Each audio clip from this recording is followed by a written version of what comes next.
fixe. Está bem. Vai, estou altamente curioso. Uma das coisas que eu sempre tive curiosidade é tipo, os bateristas que eu admiro, que eu gosto e tal, como tu és o caso, é tipo, pá, quais será? Led Zeppelin já tem que estar de certeza, claro, mas quais serão os discos mais marcantes? É sempre uma surpresa.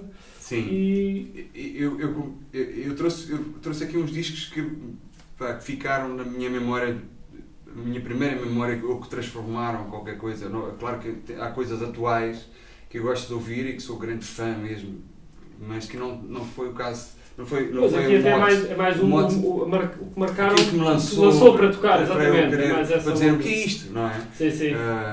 E eu quando comecei a tocar, eu tinha amigos, só uma coisa rápida, eu tinha amigos na escola que tocavam, era uma família, irmãos que tocavam todos, e que puseram o bichinho de tocar. Íamos jogar a bola para a casa deles e as tantas eles iam para um quarto tocar. Uns com os outros, e eu dizia, eu quero isto, e disse para o meu pai, quero tocar também, quero fazer.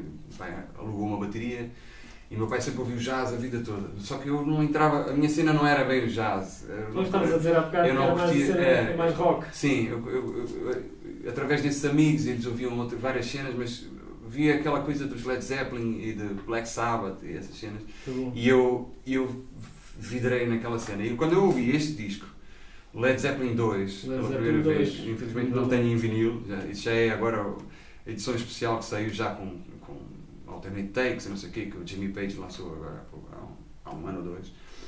Eu quando ouvi as primeiras cenas desse disco, disse, isto é o que eu quero ser. É isso mesmo. É isso que eu quero ser mesmo da minha vida.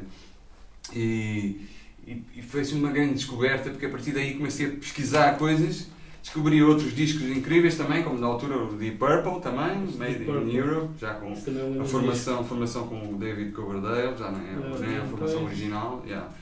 Depois, a cena foi mudando aos poucos, porque através do rock e os gajos tocarem bem, fazer cenas e o meu pai ouvia jazz, mas era um jazz que eu não curtia tanto ainda, não é? Yeah. Comecei a descobrir o Billy Coban.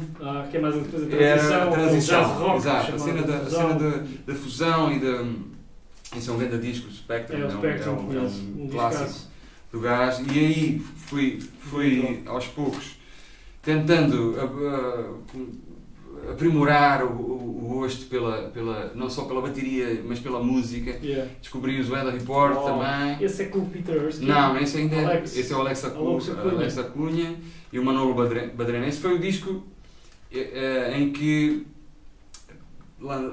os gajos ficaram mesmo muito famosos e viraram mesmo, tinha aquela componente da banda, quase que era uma banda de rock, como as bandas de rock gostavam. Sim. Eles tinham essa cena. Claro, isto é um grande disco. Heavy Weather. E na mesma cena tem aqui o Alan Holdsworth, o primeiro disco dele com o Gary Esban na bateria. E como eu estava no Brasil na década de 80, havia grupos que tinha alguma influência em mim, que um deles foi este, que era o High Life, que é uma banda só de músicos brasileiros, músicos de sessão, que alguns ainda tocam, um já morreu, o Nico Assunção. Isto foi uma espécie de encomenda, entre aspas, do Steve Slagle, que é um saxofonista que tocou com a Carla Bley. Sim, conheço. E ele foi passar uma temporada no Brasil e juntou aqui um pessoal, que depois eu passei a ser amigo e passei até a tocar com alguns deles. Okay. Isso era o pessoal que era tipo da geração acima de ti? Sim, é o pessoal mais velho que eu, sim, o pessoal mais velho, e que eu nessa altura só admirava o som e a cena deles, mas depois passei a conhecer e tocar com eles. Por exemplo, o Luís Avelar, o pianista, exato. É este, está aqui, vive agora em Portugal. Há uns anos. Exatamente. E o Nico Assunção, era um baixista incrível que já faleceu. Também tive a sorte de tocar com ele, com a Maria João Mário Lajinha, que ele gravou um disco com eles também. E o Ricardo Silveira, também já entrei em coisas. E o Carlos Bala, que era uma referência de um baterista altamente, muito fixe nessa altura. E ainda hoje toca com o Djavan e teve há pouco tempo. E depois disso, descobri uma edição brasileira que diz a nova direção da música, SEM, Special Edition. Sim, grande disco mesmo que me influenciou muito, tudo. Eu vi um programa, há um canal ainda, não sei se ainda existe no Brasil, que é a TV Educativa, não é TV espanhola, é TV Educativa, TVE, em que passavam uns vídeos de jazz e eu vejo uma cena do Dionete e para mim foi um flash, eu disse, pá, eu quero aquilo, que eu quero. Comecei a andar a comprar montes de discos do Jack DeJohnette em todas as cenas. Curiosamente, a cena do Jack DeJohnette, eu primeiras vezes que ouvi, não adorei, assim porque não percebia bem, não percebo. Hoje em dia é um dos meus favoritos. Claro. Mas de repente... E eu fui logo um flash. Foi logo um flash porque era aquela maneira livre. Tipo com o Tony Williams. Tony Williams tinha à primeira vista. Mas com o Jack DeJohnette, que até é um bocado uma evolução do Tony Williams, custou um bocado mais a entrar. Mas antes de eu entrar mais nessa onda, só um bocadinho antes, pouco antes, uma história engraçada. É este disco. Ralph Towner. Então foi assim, esse disco que eu adoro, fantástico. Como é que se chama? Solstice. Eu ia com o meu pai às lojas de disco, não é? Claro, comprar vinil, não é? E eu ia ver Led Zeppelin, não sei o quê, e o gajo ia ver jazz, e às tantas eu vejo esse disco de jazz e vejo essas fotografias. E eu vejo esse gajo com essa bateria que é igual à tua, parecida, uma Gretsch, e eu vejo essa pose e esses gajos, e eu disse, hoje eu vou levar esse disco. E o meu pai disse, mas conheces? Eu disse, não. Eu disse, não conheço, mas quero. Eu quero isto por causa dessas fotos. Só por isso, não é por mais nada, eu quero ter isto. True story mesmo. E eu disse, mas tu nem gostas disso, se calhar nem vais gostar nada disso. Leva lá o disco que tu gostas e não sei o quê. Não, eu quero. E era este disco. Está em ótimo estado, mas era exatamente o mesmo. Não comprei nem. É esse o disco, então já é finais dos anos 70. Isto era 80 e poucos. E eu levo o disco e começa, e lá está, como aconteceu contigo com o DeJohnette, essa cena também comecei a ouvir isso e eu disse, isto é incrível e adoro. Pois. E até hoje é um dos meus discos preferidos de sempre, a música maravilhosa, com esses grandes cromos. Ralph Towner, Ralph Towner, o Jan Garbarek, o Abraham Weber e o John Christensen, que conheci no Watts. Foste ver o concerto do... Foi. Do Jacob Brock, o Thomas Morgan. Sim, agora tem uma onda diferente a tocar. Já não é tempo bandoso, é só... Já não é o ding. Não. É exatamente o oposto. Agora é tudo textural. Eu até tinha falado com o Thomas Morgan. Estava-lhe a perguntar, olha como é que é... Tem sido giro os concertos com o Ian Christensen. Ele... I love to play with him, but he doesn't play time anymore. Pois é. Toca tempo. Eles têm, lá está, uma cena que eu não trouxe também, mas que foi um game changing para mim, foi, por falar neles, eles tocam com o Joey Baron agora, não é? Sim, agora o Joey Baron, exatamente. E o Baron para mim foi um daqueles bateristas também, não tenho aqui, não trouxe disco nenhum com o gajo. Tem discos incríveis. Mas que tudo... Disco com o Frizel, adoro. O Frizel, aquela visão da música, quando eu descobri aquilo, eu adoro, sou um grande fã. Mas voltando ainda só um bocadinho ao jazz, esse é um disco, esse para mim, Ahmad Jamal, o Vernel Fournier, com a cena das vassouras, para mim, eu como sou grande fã de vassouras, por acaso hoje não fizemos assim muita coisa com vassouras, mas eu já vi várias vezes, sim. Eu adoro a cena da técnica de vassoura e fazer isso, e esse gajo é um... Vernel Fournier, é tão simples e sublime tanto, aquilo é mesmo, fantástico. Os discos são incríveis, desse eu também adoro isso. Adoro esse, o Live at Pershing. O Live at Pershing é um maravilhoso mesmo. Black Hawk também. Também sim. E o Spotlight Club, são vários isso é tudo incrível, eu adoro esses discos também. É incrível mesmo. Que é mesmo tipo, não sei. É maravilhoso, o suplesse e o bom gosto e essa cena toda, isso é tudo muito importante. Para mim, claro que, como eu disse, estes são discos que me fizeram alguma mudança na minha maneira de tocar.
fixe.